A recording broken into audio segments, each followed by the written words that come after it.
Last week in Montreal, there was a Protestant singer of sorts who apparently met Donald Trump once, so therefore he's some sort of MAGA personality. He attempted to perform in Montreal, and this resulted in some police involvement, including fines. There are counter protesters, although I think there'd have to be a protest for there to be a counter protest. I think we can say there were protesters who were protesting against him singing and offering prayers at a Protestant church.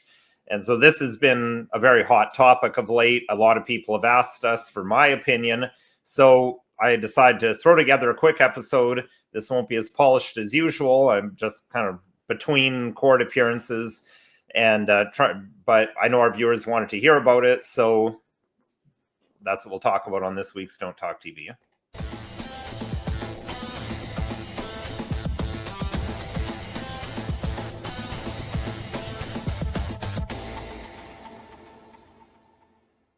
Hello, my name is Nicholas Wansbutter. I'm a lawyer in Stratford, Ontario, Canada, and welcome to Don't Talk TV.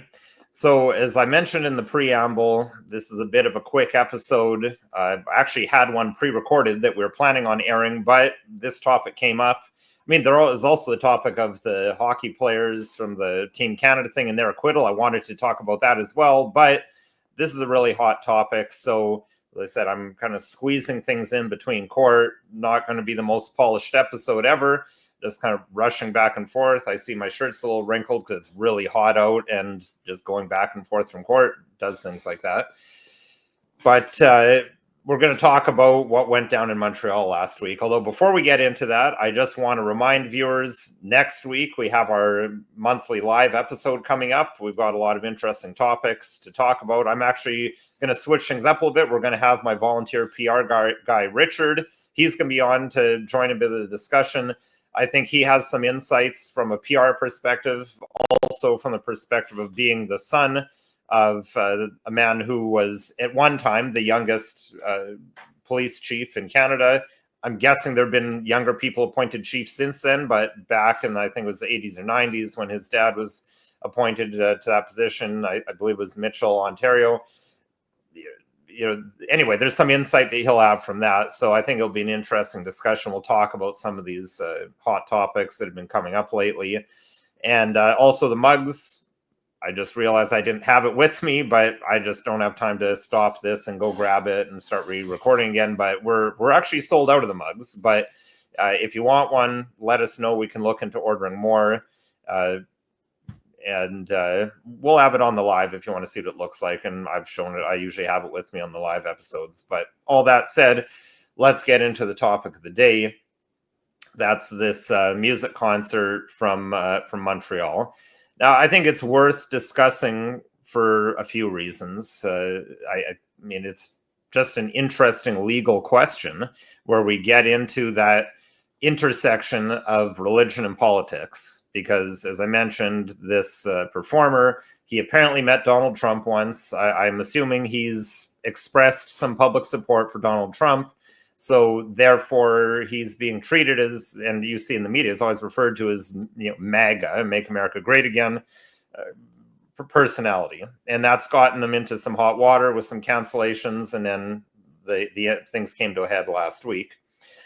I believe this incident is also part of the broader context that I've been talking about. Last week, for example, I talked about the RCMP's clarification of traditional values. Does that clarification ring true?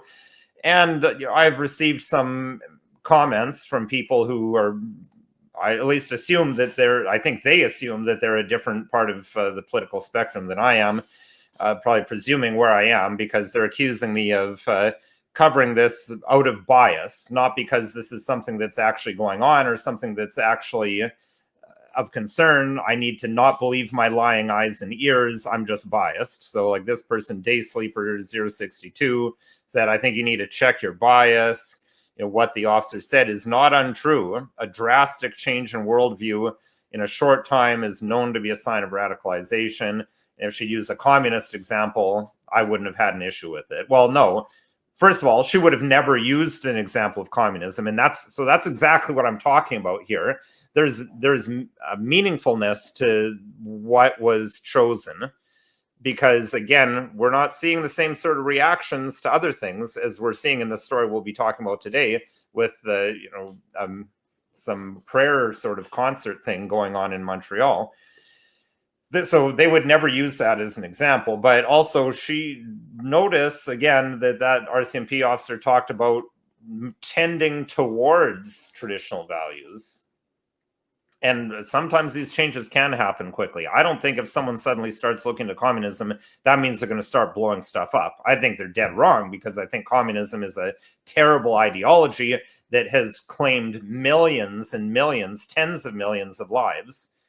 But that doesn't mean that someone who's looking into it, and in fact, I've known a lot of people who were of goodwill. I strongly, strongly disagree with their views, but I've known people of goodwill. They're not going to be blowing up things, and I'm not going to be reporting them to CSIS. Not that CSIS would care, which is really the point of that. But I think it's worth pointing this out because I've been accused of bias, but this isn't in a vacuum. The things we're talking about, these are things that are ongoing. I mean, I've got whole playlists that you can look at, and we're probably going to put together a new playlist of anytime something Christianity comes up. Now, I think another thing worth saying is, I'm talking about this stuff from the perspective of a lawyer on this channel. I've had some more casual episodes where I've mentioned a little bit of some faith-based things, but let me just be very clear on this point. My religious beliefs are totally different from those of this individual. I am not Protestant, never have been, never will be. The general, Protestantism, there's at least 30,000 variety of it, according to the last estimate I read. So it's hard to say that I disagree with all of it when there's that much variety. But for the most part, I strongly disagree with it. I belong to a faith tradition that has a totally different concept of worship. I personally am actually not a fan at all of these rock concert style worship services. That's not the way that's not what I engage in when I try to worship, which is not to be preachy or anything. It's just to explain, I'm not pro this individual. I'm not pro MAGA at all. That may surprise some viewers. I'm actually not a fan of Donald Trump at all. But we're not going to get into all my reasons for that, just saying that I'm not. But I think that's worth saying up front, because people are probably going to accuse me. But I think if we look at the whole body of information, and this is just another example, that I think there is, if there's a bias, it's not mine. There's a bias in the government. So here's an article from CTV News, gives a nice short summary of some of what happened here. So Montreal says it will fine church after MAGA superstar concert goes ahead without permit. So there we go. As I was saying, they're referring to this individual as a MAGA superstar. But when we look at, it's always interesting to look at the article, because they'll have the headline, but most people don't read the article, right? So City of Montreal said it will issue a fine to a downtown church after it held a concert by US-based Christian musician who has been described as a MAGA superstar without proper permits. Now, it does say he's a Christian musician. They don't say who's described him as that, but someone's called him that, so I'm not sure how to pronounce his last name. Sean Fucht. His show at Ministerios Restauration Church in Plateau, Montreal borough went ahead Friday, despite the city initially saying it would be canceled. So as the city was up in arms about this, because they say they do not have a permit to organize a concert, and district inspectors have notified the owners that the event cannot take place. Now, this is where, as I said, the intersection between faith and politics becomes interesting here, or the intersection between this style of worship and other styles. Like, for example, if someone attended my church, they would never in a million years mistake it for a concert, because it doesn't look like a concert. It is not entertainment whatsoever. It's pure worship. It's in Latin. Most people can't even understand what's being said. They have to use missals with the Latin on one side and English on the other so they can follow what's going on. Not entertainment, not a concert. But many Protestant groups, including this one apparently, they will have a style of worship that is more, could be confused with a concert. And so that's going to be the argument, I think, in this case, if it gets to court, which I think it should. Is this worship? Or is this a concert needing a permit? Because as far as I know, you don't need a permit to have a church service, even in Montreal. Although, granted, I don't know Montreal's bylaws well, but I'm not aware of Montreal requiring permits in order to have religious service. But that's the deal here. They're saying, doesn't have a permit. And and then they said the city said police have been mobilized to enforce regulations. Now, this is interesting because ask yourself the question, and to viewers who are here ready to accuse me of bias and paranoia and thinking that there's some anti-Christian conspiracy, that it's actually not true at all, I would be interested to hear from you. When's the last time you saw this sort of police presence to enforce bylaws? So I'm going to share not my favorite news outlet, Rebel News. I say not my favorite news outlet, but they have some good footage. So I'm going to put it on mute because I'm going to keep talking here. But I mean, here's a sampling of the police presence. To me, these do not look like bylaw officers, and in fact, their body armor says police. It doesn't say municipal bylaw or the French equivalent of same. These appear to be regular police officers. And so again, I asked the question, I mean, when's the last time you saw police like this coming to enforce a bylaw infraction? Because that's what we're talking about here when we're talking about having a concert allegedly without a permit, is that's a bylaw infraction. It's not a crime. It's not something that would usually involve the normal police. Now, there's just the Rebel News reporter showing the protesters across the street. There's a few of them there. But here's another, if we skip ahead a little bit, a bit of a view. Interestingly, the protesters have a Palestine flag. Not really sure. I guess because of the MAGA connection, since Trump has been supporting Israel and started a undeclared war on Iran, albeit short-lived, still launching an undeclared war on a country that hadn't made any aggressive actions toward the United States. But this police presence in part is because of the protesters, but the ones who were there enforcing, I asked the question, does this seem like normal bylaw enforcement? I don't think it does. It appears that something else is going on here, which brings us back to an interesting part of this CTV article. This Mr. Fucht was taken to social media saying that there's outright persecution and censorship of Christians in Canada after his shows were canceled. Now, this is interesting because in attempting to refute that, the city of Montreal said that freedom of expression is one of our fundamental values, but hateful and discriminatory speech is not accepted in Montreal. As in other Canadian cities, this show will not be tolerated. So now this is interesting because I think this reveals the real reason why they're coming down so hard on having a concert without a permit, allegedly. Again, it's not clear that this is actually a concert. Mr. Fucht said that this was a worship service, and there were only about 30 people present. I saw that on a different article. I can show it in a second. But what this is really about is the city strongly disagrees with what they call hateful and discriminatory speech. So in my view, Mr. Fucht is actually correct when he says it's persecution and censorship of Christians.